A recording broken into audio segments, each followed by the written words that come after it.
بسم اللہ الرحمن الرحیم.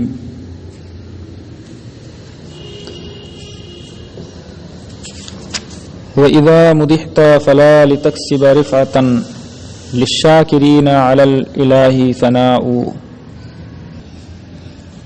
مدح امدحو تعریف کرنا، کسبہ اکسبو کو معنی حاصل کرنا، رفعت یہ اس میں مصدر ہے ارتفاع کا. ارتفاعن کا معنی ہوتا ہے بلند ہونا، ارتفاع کا معنی اور اسی سے اس میں اسم ہے رفعت، اس کا معنی بلندی. للشاکرین یہ خبر مقدم ہے، علی الالہ ثنا سے متعلق ہے اور ثنا مبتدا مؤخر ہے.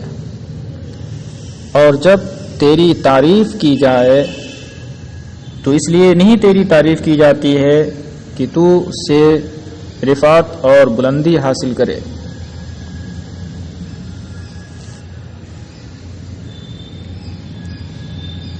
یہ ایسے ہی ہے جیسے کہ شکر گزار لوگ اللہ کی حمد و ثنا کرتے ہیں، یعنی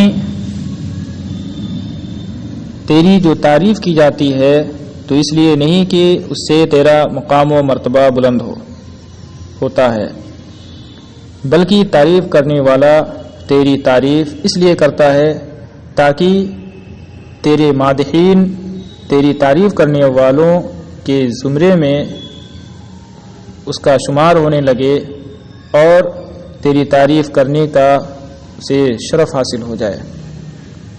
جیسے کہ شکر گزار لوگ اللہ تبارک و تعالیٰ کی حمد و ثنا کرتے ہیں، اس کی تعریف کرتے ہیں، تو صرف اس لیے کہ وہ اجر و ثواب کے مستحق ہو جائیں، یہ مطلب ہرگز نہیں ہوتا ہے کہ اللہ تبارک و تعالیٰ ان کی تعریف، ان کے حمد و ثنا کا محتاج ہے اور اس سے اس کو کوئی فائدہ ہوتا ہے. وَإِذَا مُطِرْتَ فَلَا لِأَنَّكَ مُجْدِبٌ يُسْقَى الْخَصِيبُ وَتُمْطَرُ الدَّأْمَاءُ. مطرا یمطر اور امطرا یمطر، امطارن باب نصرہ اور افعال سے اس کا معنی ہوتا ہے برسنا. امطرت السماء برسنا، بارش ہونا. اور مجدب اجدب اجدابا، اجدب المکان و اجدبت الارض، اس کا معنی ہوتا ہے قحط زدہ ہونا. اور اجدبت السنہ کا معنی ہوتا ہے قحط سالی آنا. خصیب کا معنی سرسبز و شاداب زمین، اور دعما کا معنی سمندر، بحر، دریا. اور جب تیری سرزمین پر بارش ہوتی ہے، مطرتا یہاں پر حذف ہے ایک لفظ، اور اصل عبارت ہے وَإِذَا مُطِرَتْ أَرْضُكَ. اور جب تیری سرزمین پر، تیرے ملک پر بارش ہوتی ہے تو اس لیے نہیں کہ وہ قحط زدہ ہے، کیونکہ سرسبز و شاداب زمین پر اور دریا پر بارش ہوتی ہے.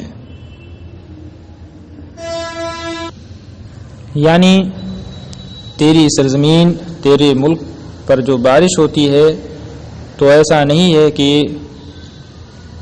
وہ قحط زدہ ہے، بلکہ حسب عادت بارش ہوتی ہے،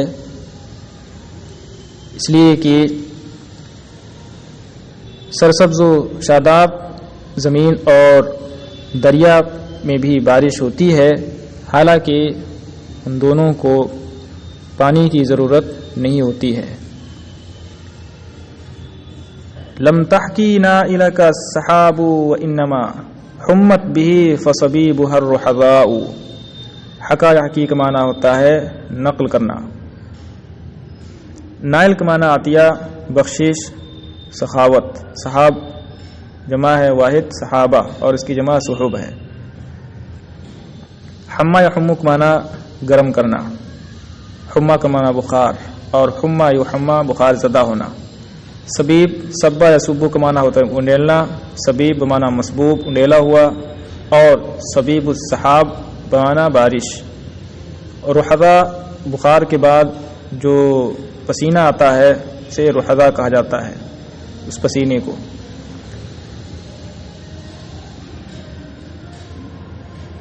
بادلوں نے تیرے عطیہ تیری سخاوت کی نقل نہیں کی، اور انہیں تو اس کی وجہ سے بخار آ گیا، چنانچہ اس کی بارش بخار کا پسینہ ہے۔ یعنی تیرے عطیات بادلوں کی بارش سے کہیں زیادہ ہوتے ہیں، تو بادل نے تیری سخاوت کی نقل نہیں کی ہے، بلکہ تیری جود و سخا کو دیکھ کر حسد میں بادل کو بخار آ گیا، اور یہ جو بارش ہے یہ اسی کے بخار کا پسینہ ہے۔ لم تلقى هذا الوجه شمس نهارنا الا بوجه ليس فيه حیاء۔ لقیہ یلقا ملاقات کرنا۔ هذا الوجه سے مراد ممدوح کا چہرہ ہے، وجہ ممدوح، اور شمس و نہارنا یہی سورج جس کے طلوع سے دن کا وجود ہوتا ہے۔ وجہن یہ موصوف ہے، لیسا فیہ حیاء پورا جملہ اسی کی صفت ہے۔ ہمارے دن کے سورج نے اس تابناک چہرے سے ملاقات نہیں کی مگر ایسے چہرے کے ساتھ جس میں ذرا سی حیا نہیں،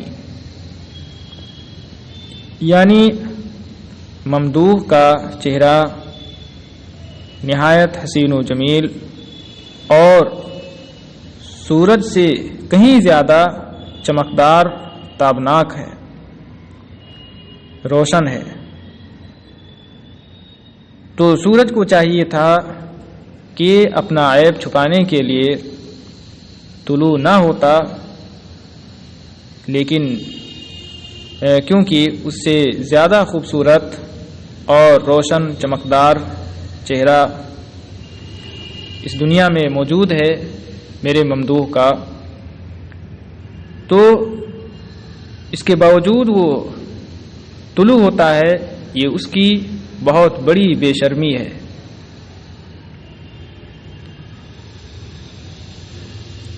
فَبِأَيِّمَا قَدَمٍ سَعَيْتَ إِلَى الْعُلَا قُدُمُ الْهِلَالِ لِأَخْمَصَيْكَ حِذَاءُ۔ سعی یسعی دوڑنا جانا، اور بِأَيِّمَا قَدَمٍ با جارہ ہے، اور ایون اس میں استفہام برائے تعجب ہے، ما زائدہ ہے، قدم کی جمع اقدام، ادم یہ ادیم کی جمع ہے، ادیم کا معنی ہوتا ہے کھال، چمڑا، ظاہری حصہ۔ اسی سے ادیم الارض ہے، روئی زمین، اور ادیم السماء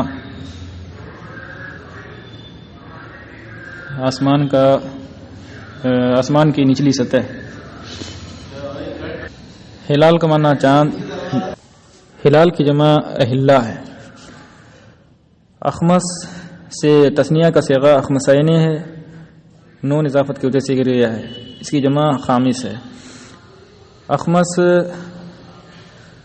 قدم کے تلوے میں جو نچلا حصہ ہوتا ہے، گہرا حصہ ہوتا ہے، زمین سے ٹچ نہیں ہوتا ہے، اس کو کہا جاتا ہے، اور پورے تلوا اور قدم کو بھی اخمس کہا جاتا ہے۔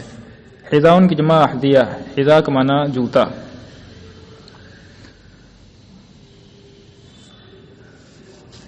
قدم الہلال لأخمصیک حذاء یہ جملہ دعائیہ ہے۔ تو کس قدم سے بلندی کی طرف گیا؟ چاند کی کھال تیرے قدموں کا جوتا ہو، یعنی تو اتنے بلند مقام پر فائز ہوا، تیرا مرتبہ اتنا بلند ہے، اس بلند مقام پر تو کیسے پہنچا؟ چاند کی کھال تیرے قدموں کا جوتا ہو، یعنی اللہ تعالی ایسا بلند مرتبہ ہمیشہ قائم رکھے۔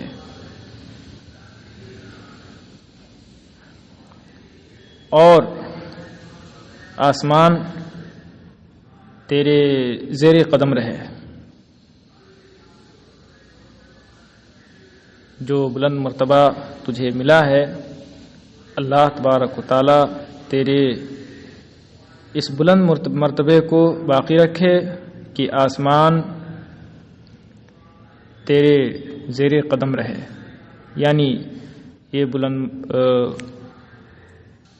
اس بلند مقام کے لیے زوال نہ ہو۔ وَلَكَ الزَّمَانُ مِنَ الزَّمَانِ وِقَایَةٌ وَلَكَ الْحِمَامُ مِنَ الْحِمَامِ فِدَاءٌ۔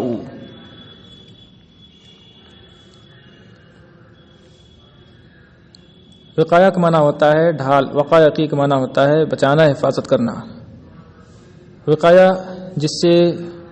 جس کے ذریعے حفاظت کی جائے، اسی سے سپر ڈھال کو بھی وقایا کہا جاتا ہے، کیونکہ اس کے ذریعے میدان جنگ میں لڑنے والا اپنی حفاظت کرتا ہے، دشمن کے وار سے بچتا ہے۔ حمام کا معنی موت، اور حما یحمو، حم اللہ الامر معنی قدر ہو، مقدر کرنا، اور موت بھی ان میں سے ہے جسے اللہ نے مقدر فرمایا ہے۔ زمان سے مراد حوادث زمانہ ہے، اور زمانہ اپنے حوادث سے تیرا سپر بنے اور موت اپنے صدمات سے تجھ پر قربان ہو جائے، یعنی زمانہ اپنے حوادث سے، تیری ہلاکت سے پہلے زمانہ خود ہلاک ہو جائے اپنے حوادث سے، اور تیری موت سے پہلے خود موت کو موت آ جائے۔ لو لم تکن من ذل ورلد من کہو عقیمت بمولد نسلها حواء۔ ذا یہ اس میں اشارہ ہے، اور الذی میں ایک لغت ہے، عقیمہ عقم و بانجھ ہونا، ناقابل تولید ہونا، نسل کا معنی ذریت اولاد، مولد یہ مصدر میمی ہے ولادت کے معنی میں، عقیمت یہ جزا ہے لو کی۔ اگر تو اس مخلوق سے نہ ہوتا جس کا وجود تیری ہی ذات سے ہے، تو حوا اپنی اولاد، اپنی نسل کی پیدائش سے بانجھ رہتی۔ اگر اے ممدوح تو اس مخلوق سے نہ ہوتا جو تیری ہی ذات سے ہے، تو حوا اپنی نسل کو پیدا کرنے سے بانجھ رہتی۔ یہ شعر نہایت قبیح ہے۔ اگر یہی شعر نبی صلی اللہ تعالی علیہ وسلم کی شان میں ہوتا تو بہت عمدہ ہوتا، کیونکہ آپ صلی اللہ تعالی علیہ وسلم